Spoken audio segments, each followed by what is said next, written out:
I'm just becoming increasingly concerned about, what we're seeing with, American politics, obviously, and this supposed ceasefire, which I'm starting to really question.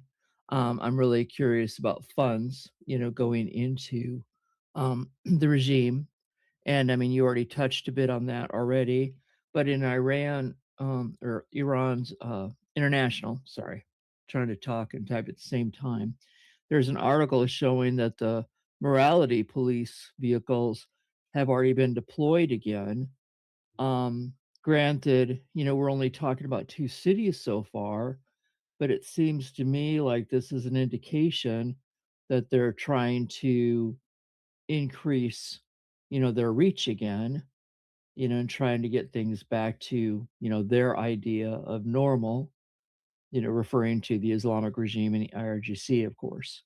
And I wondered what your thoughts were on that. First of all, thank you for bringing that up. Thank you for paying attention to that, and thank you for bringing that up. I do really appreciate the fact that you guys are paying attention. It's, you know, I don't know. It means a lot to us. I mean, never in my life have I seen so many people who are not Iranian are are paying, like they're saying, oh, the morality police is being brought back in Iran. That level of attention to the details within Iran. Um, thank you. And yes, you're right. They are doing that. My guess, for why that is happening is to appease the anti-deal people, right? The anti-deal people are thinking that holy shit, we've lost the Islamic Republic. This is everything, like this country is not Islamic anymore. The supreme leader is being kidnapped, held hostage. We're bending the knees to the Americans and to the Zionists. Um, and hijabless girls are like, for years these are the same people who are anti-deal within the Islamic Republic are the same people who already thought that the Islamic Republic is falling because women are walking hijabless inside Iran. So the main complaints that these people have, there are four things that the pro-regime, jihadi minded pro-regime Iranians have an issue with the Islamic Republic, right? Four issues. First is too many women walking around without hijab without any meaningful enforcement, which basically means that this is not an Islamic country because God's law is not being enforced. Not enough execution on anti-regime Iranians. For example, after the Mahsa revolution, these people were expecting executions in the thousands, and they're like, why are we getting executions like 10, 20? Like they're definitely short, way more people who are anti-regime. Why are like they low execution numbers is something that they are upset about often. Um, and then the two remaining ones is a pathetic weak response against Israel and pathetic weak responses against United States. So these are their main issues, right? So given that the MOU and the negotiations is making these people really angry with number three and number four issues, so maybe the regime is like, let's give them something to be happy about. Let's bring in the morality police and give them put out some videos of get some videos circulating on social media that we're being tough on hijabless women to make these people happy. That's what I'm thinking is that that's what's happening. What do you think, Alda? In response to that. I think that that's an interesting conclusion. And it does make sense. Um, of course, I think all of us are just concerned in general, that this is an indication of returning back to life as normal. And I'm certainly hoping not. But I do think, though, that they've got to somehow sell the reputation to each other, and to the public. So, yeah, I could see your position here. Thanks. Mm. I appreciate you taking the time to explain it. And now that I think about it, You know, yesterday we talked about the singer, that lady Parastu, forgot her last name. She's getting 74 lashes. I don't know if you guys watched us on her show. That there was this woman who came out with a 30-minute video, with her musical video, a beautiful, beautiful musical video, right after the Master Revolution, to an empty audience, and she sang, without hijab and everything, and she and her crew now. So this has been, how many years has it been? This has been 4 years. 4 years ago. Yeah, Dijal in the chat saying yes. I mean, that's fucking enraged me. Yes. So 4 years ago, right after the Master Revolution, she came up with that song. She had a concert with no audience, and she put the video out there. And for 4 years, they didn't get a sentence, right? And now they finally got their sentence. Her and everybody in her crew is gonna get 74 lashes. Um, if I remember, it was, yeah, Parastu Ahmadi. Thank you, Neil Bunny. So now that you mentioned this, Halda, I was wondering now, now actually not wondering, I actually know this now, because the Islamic Republic, whenever people do something against the regime, they arrest the people and they don't punish them right away. They keep them for when messages need to be sent either to the to anti-regime Iranians or to the pro-regime Iranians. So you might be going into the streets and protest, and they take you, they arrest you, they might give you a death sentence, and then they don't execute you. You might even have a death sentence and they don't execute you, because they hold you for the proper time. So for example, if they fear an uprising, they bring the people out. They're like, okay, let's put some executions to scare people not to do an uprising. The people that they had, they put them, like, they keep them in their back pocket for executions, right? It's crazy. um so either the executions and the torture go up, either if they feel an uprising is coming and they need to remind people that they can still bite and that they're scary, or if they think that the pro regime people are pissed and angry and they need to show that this is still Islamic land, the Islamic law is still being enforced, then they execute. And so for example, we outside of Iran, we go around and say like, "Oh no, look at this! Let's embarrass the regime. Let's bring awareness to the fact that Parastu Ahmadi is being lashed." And we, like, sometimes we think like, "Oh, that's going to be bad for the regime," and it is bad for the regime because of the external pressures that brings to them. But it's also true that the regime wants that message to be spread, because the only reason why they're doing it is for people, is either for the pro anti-regime people to get scared, or for the pro-regime people to be to see that, okay, at, yeah, at least she's getting what she's deserved. At least, okay, at least that woman who dared come out and defy Islam like that, okay, like that made them, at least I could feel a little bit better that she's getting what she deserves. Like, as a way to reduce the rage that these people are having. But I saw you put another two. Halda, you wanted to say something else? I just had a really quick question regarding that based on, what you just said. So if we're seeing the morality police coming back out into the streets, what are your thoughts of potential increased executions of both protesters and potentially dissidents? Um, a lot, but here's the thing that the regime has to calculate. The regime has realized that executions don't make Iranians, short term, makes Iranians, retreat, but longer term, the piled up anger actually increases the size of the next uprising, right? So they are constantly, like, doing calculation and analysis, and some leak data shows that they actually have a lot more sophisticated data and understanding of how their actions influences people. So they're dealing with a lot of complicated calculations. They're short term. If they think like a uprising is happening, they do executions to short term reduction in this possibility. But they also know that we know that they know that the executions actually longer term increases the chances of an uprising. It doesn't decrease it. It does. And also there's another thing interesting, is that more and more pro-regime people realize that sometimes the morality police, when they come out, it's limited and it doesn't actually have that much of an impact. So they get frustrated because they're like, okay, you just went and arrested four people and made sure that the videos get out there to go viral so that you could fool us.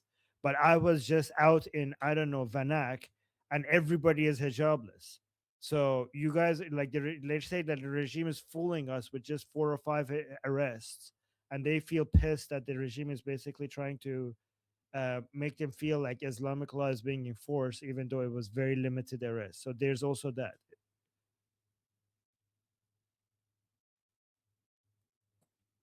All right. On this, I'd like to say I remember that you said Gullibuff was saying, and we don't have the money. We don't have the money to pay anyone. I don't know if these people get paid in rice bags or whatever they get paid in, if they get a little of something for their trouble here. But this is one of the reasons that I hope the MOU is broken and the blockade comes back, because that would mean that they would have less money to do these kind of, let's say it's just propaganda. They'd have less money for that. Let's say it does get widespread and they are out there finding excuses to crack down. In either of those cases, I do hope that they keep being as crazy and dirty as they are, that they do break that MOU and it doesn't even need to reach another week, and it goes back, not listen, maybe if it doesn't go back to military operations, but at least back to a blockade. I would appreciate that. And this is one of the reasons, because they're not going to stop, and the less money they have, the better. So on this, my thoughts are, we have some other tools that we'll speak soon. On this, my thoughts are, this is one of the reasons we have to be very, very careful that this MOU is followed to the letter. I doubt if we make sure that it is enforced correctly, it will last more than a week or 2 weeks, and if the blockade comes back. I'm a little upset that anything has been paid at all, but these are my thoughts on this. I know that the president's mad because he has no money.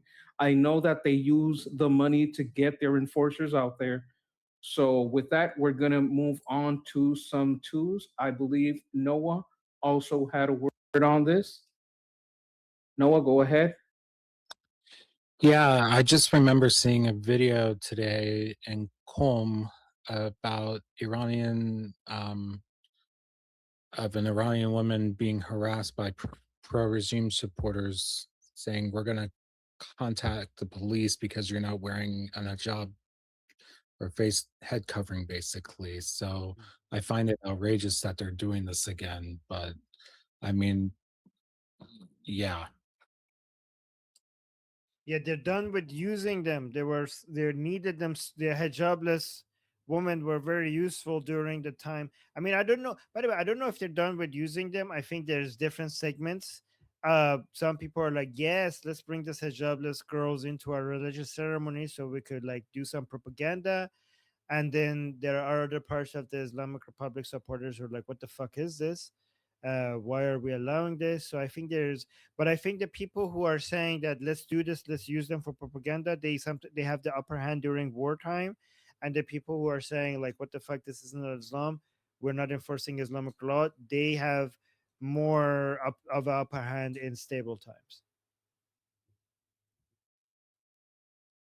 We did also see the lady from Saw. Remember that? Oh my God, Yeah. the one with all the plastic surgery. It was it Oh was my kind of god. terrible. Yeah. Oh my god. That was disgusting. I don't have any more replies. I don't know how about if you would have to like to add to the last reply. This is why many of us are against the MOU. I just hope it fails quick and goes back to a lockdown. You and me both, but I'm starting to become more and more concerned that it won't, simply because of American politics. But at this point, we can just wait and see. But I appreciate everybody taking the time to answer my questions. Thank you. The good. It's a, We appreciate you bringing in this topic. It was an important topic. and it's a pleasure to be of service. I say this to Armin a lot. It's a pleasure to be of service. It's a pleasure to be of service to all of you. Servicemen leave to serve. It's our greatest pleasure is being useful. So thank you all. I'm going to move on to the last topic we have of the day here. It's by Amy, and we're talking about the Haydar Parade. I didn't even know they had a Haydar Parade in New York City. I do have a super chat before we go to Amy. Let's just really quickly. Your shadow is giving us a super chat, but before I read the super chat, what is that profile picture? I look good. That's me in a suit, and it looks good. Holy shit! I'm gonna, this has motivated me to wear a suit now. I look good in this profile picture. That's great. Okay. Okay. So your shadow, thank you so much for the super chat saying, sending some love, appreciate to the maximum to the host, the school community, and most the chat over here too. Javid Shah. Okay, so appreciation to everybody, including me, including people in the school community and all the people on the YouTube chat. Very nice, very sweet, from a very much more handsome than me, Armin Navabi in the profile picture. Okay, you know what? I'm gonna go buy a suit. What the hell? I haven't worn a suit for such a long time, but now I am convinced. Thank you. All right. Okay. Well, next topic. What was that again? It was a Haydar Parade in New York City. Wow. Okay. Haydar Parade. Amy. Problems all day. Has anybody heard of this? I mean, I looked it up, and there's a guy that streamed the whole thing from the Islamic side, so I'm imagining it was for propaganda purposes. His name, or the channel on YouTube, is New York Hopper. You can find the full video. We hear things, protesters all the time when Israel does any kind of march in New York, but you don't hear anything about anyone going out and protesting the beating of the chests and, the black flags marching down to Madison Avenue. So I was wondering if anybody else in the group had heard or knows anything about this or aware of it. That's my question. I think we have the best person responding to you. Neil Bunny put it to. Yep, go on, Neil Bunny. Yeah, it's not new. I've seen that. I lived in New York. So yeah, and that would be. I think the first time I saw that was probably 2002. I think. Yeah, it was scary. I had no idea what it was. And it was a lot of, and it was just all these guys and their shirts off and they're hitting themselves with like ropes and stuff. And it was terrifying, but it's not new. And it was around about this time, actually. It was really hot, I remember. So, yeah, I don't know what it is. Maybe Armin knows. Is there like some kind of holiday where it's like Haydar Day? I don't know. Okay, it's right about now. Actually, okay, I'll just respond to you guys before to go to Jose, because let me tell you it's Muharram, it's Ashura, Tasua, it's for Hussein. So, and I'll tell you what they're actually what they think that they're doing and what is actually behind it, right? And yeah, I've seen it in more and more cities in the West. Matter 7 Muharram, or for Ashura and Tasawwuf, getting bigger and bigger, and it started getting big in the West, like 20 years ago, and it's now growing. So this is for Hussein. You guys keep hearing me saying Hussein, Hussein, Hussein, and I think when it comes to the growth of the Islamic Republic in the West, Westerners need to understand what this Hussein is about. And because they use Hussein as a way to infiltrate everywhere, right? So Hussein is a grandson of Muhammad, and to Shias, he's more important than Muhammad.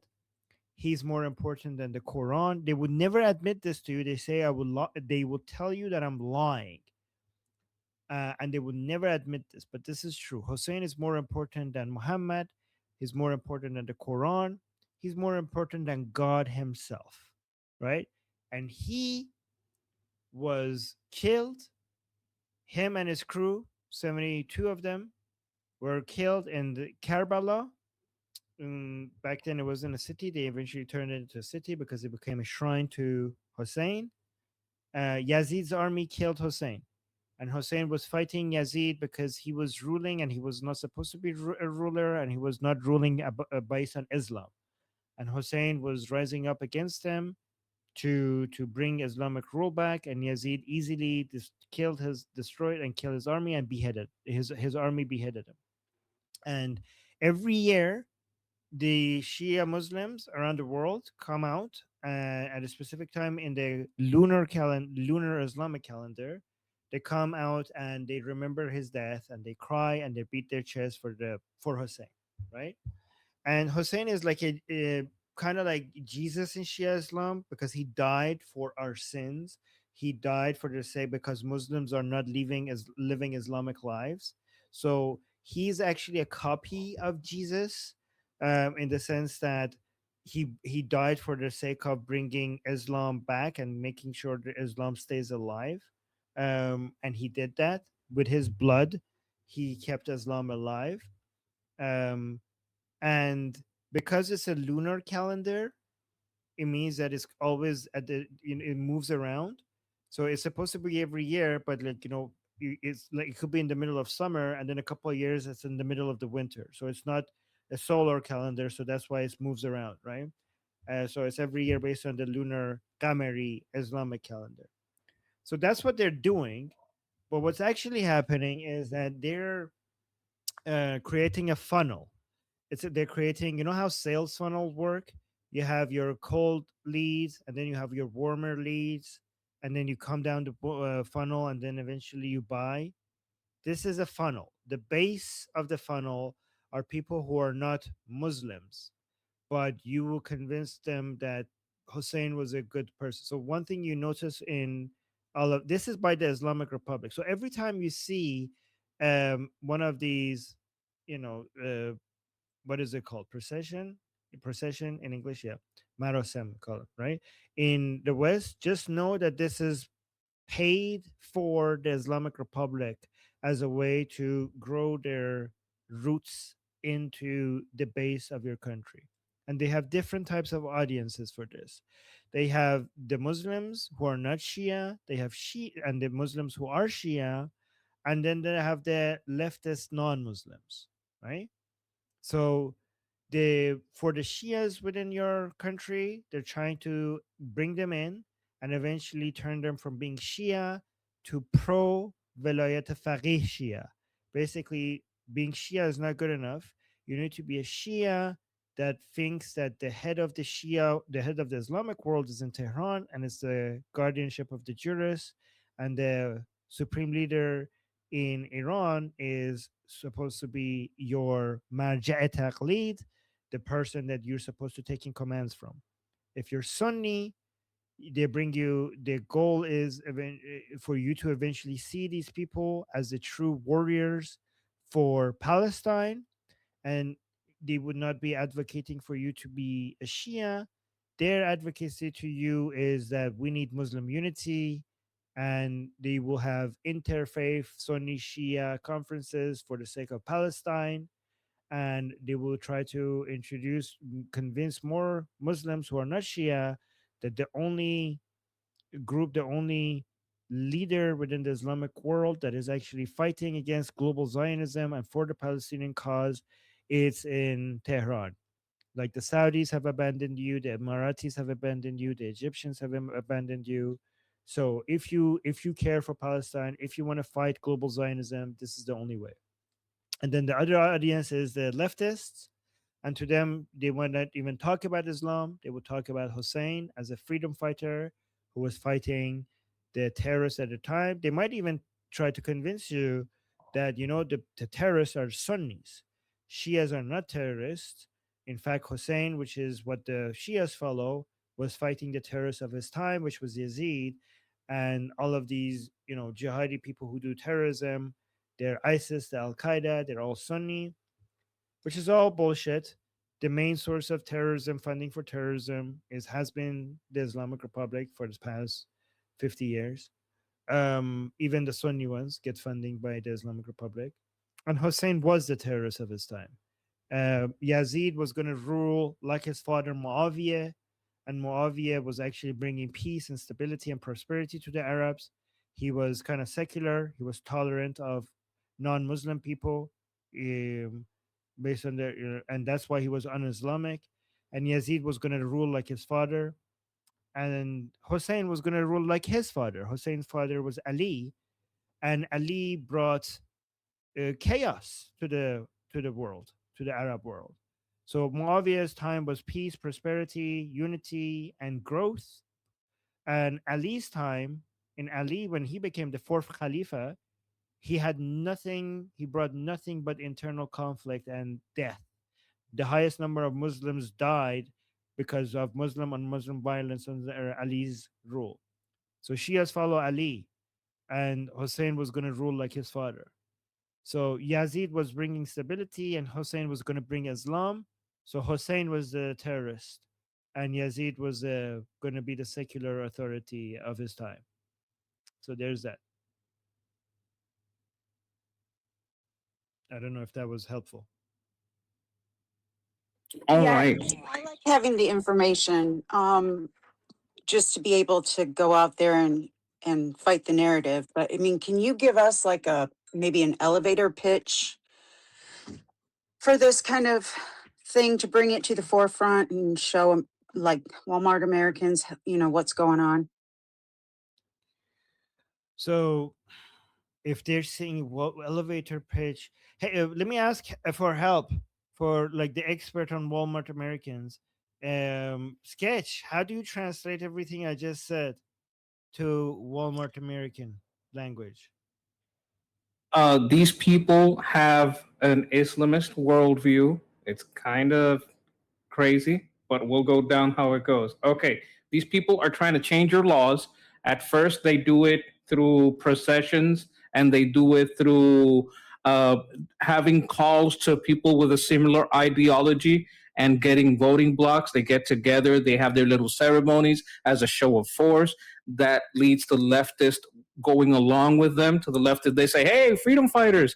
And then they try to gain more political force. Then the politicians kind of fall in line because that's a voting block and you want to bow to that.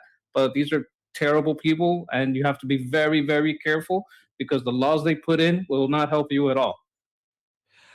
Yeah. Also, one thing you could add is that these are the people who are obsessed with Palestine, and they're obsessed with being anti-Israel, and they are trying to make the politics of your country about things that don't change, that has nothing to do with you. They want to make the politics of your country. They're creating a voter base to make the politics of your country about defending the Palestinian cause. That's what they're trying to do.